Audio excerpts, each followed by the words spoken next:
भैया आप लोग समय बर्बाद करके भैया आप लोग समय बर्बाद करके आपका समय पूरे समय रहेगा। मेरा पूरा डिपार्टमेंट का समय दे दीजिए, भैया से कर लेते। तो सुना आपने और देखा भी। जिस युवक को अभी आप सुन रहे हैं, देख रहे हैं, संभवतः आप उसको पहचानते नहीं होंगे। जी हाँ, लेकिन हम इनका परिचय करा देते हैं। ये है दीपक प्रकाश, जो अभी अभी पंचायती राज विभाग को ज्वाइन किए हैं। मंत्रालय की शपथ ग्रहण के बाद आज विभाग में पहुँचे हैं, पदभार ग्रहण कर लिए हैं। दीपक प्रकाश उपेंद्र कुशवाहा के बेटे हैं और इनका पहला ही लाइन है कि भैया आप बेवजह समय बर्बाद कर रहे हैं। मंत्री बने इस 25 साल के युवक को समय कितना पावन, समय कितना महत्वपूर्ण, कितना मायने रख रहा है, इस बात से अंदाज़ा लगाइए कि पत्रकारों को ये कह रहे हैं कि भैया आप मेरा समय बर्बाद कर रहे हैं। उपेंद्र कुशवाहा ने अचानक से दीपक प्रकाश को बिना कुर्ता पैजामा के ही इतनी जल्दबाजी में शपथ ग्रहण समारोह में शामिल किया कि खुद मुख्यमंत्री भी चौंक गए थे। शपथ ग्रहण समारोह में आए लोग भी चौंक गए।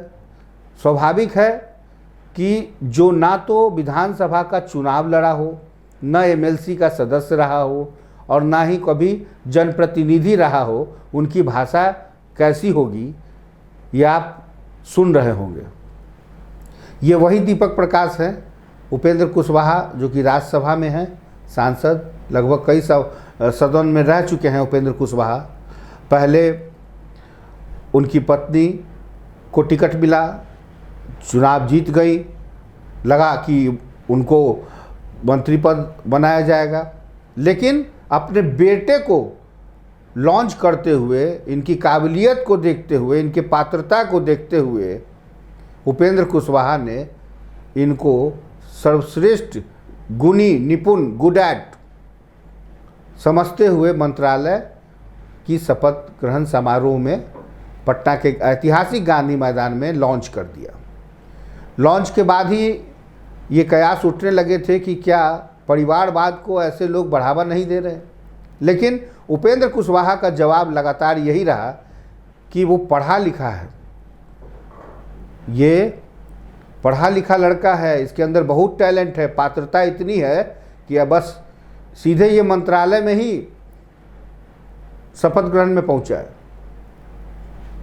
आप सोचिए कि कितनी बड़ी प्लानिंग, कितना ये राजनीति के अंदर दीपक प्रकाश जलाएगा।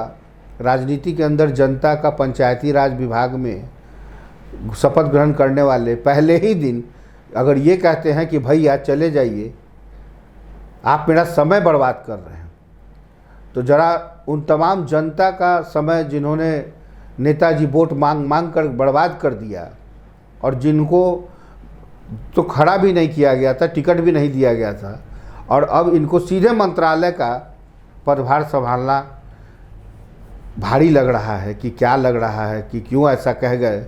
ये तो आने वाला वक्त बताएगा कि अगर इसी घमंड और इसी तरीके की भाषा का इस्तेमाल करेंगे तो आगे क्या होगा, ये देखने वाली बात होगी। लेकिन इतना ज़रूर है, युवा है, उत्साहित है, उमंग है, और उपेंद्र कुशवाहा के बेटे हैं, माताजी भी विधायक बन गई हैं। तो समय की तो पाबंदी और बर्बादी और समय का पल पल, घड़ी का टिक टिक, इनसे ज़्यादा कोई थोड़ी समझ सकता है। इनकी पार्टी के जो विधायक जो जीत कर आए हैं वो मंत्री पद की शपथ नहीं लेते हैं। उनके अंदर वो पात्रता और काबिलियत नहीं थी।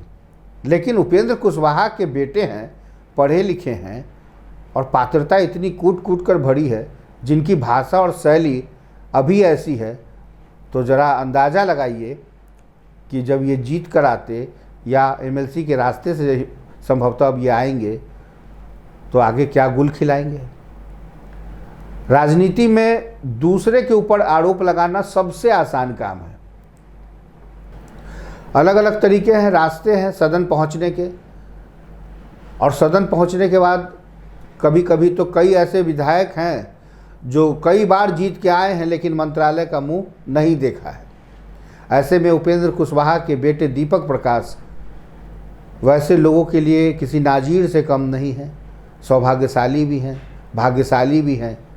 और संभवतः नाम में जो दीपक और प्रकाश जो जल रहा है, जो चारों तरफ से जो उजाला फैला रहे हैं, मंत्रालय में कितनी उजाला, कितना प्रकाश और कितने अंधकार को किनारा करेंगे, ये देखने वाली बात होगी।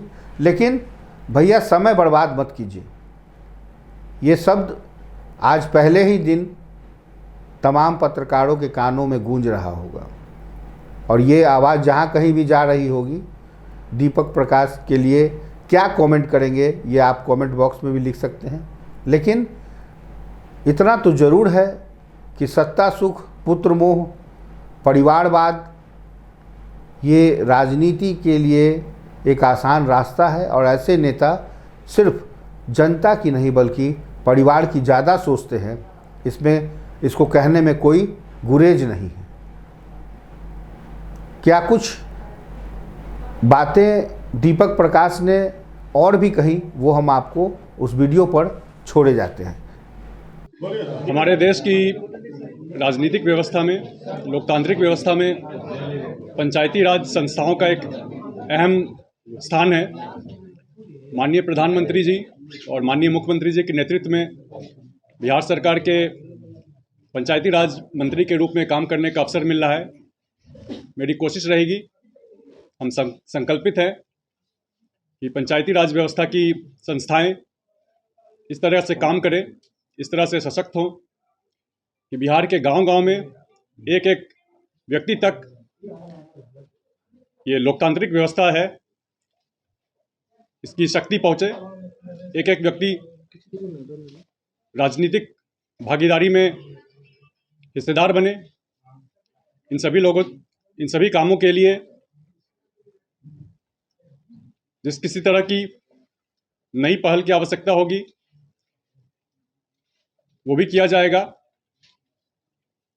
आप सभी लोगों से भी मेरी विनती है, सभी लोगों से सहयोग की अपेक्षा है। पंचायती राज व्यवस्था को, लोकतंत्र को मजबूत बनाने में सभी लोग मेरा सहयोग करें।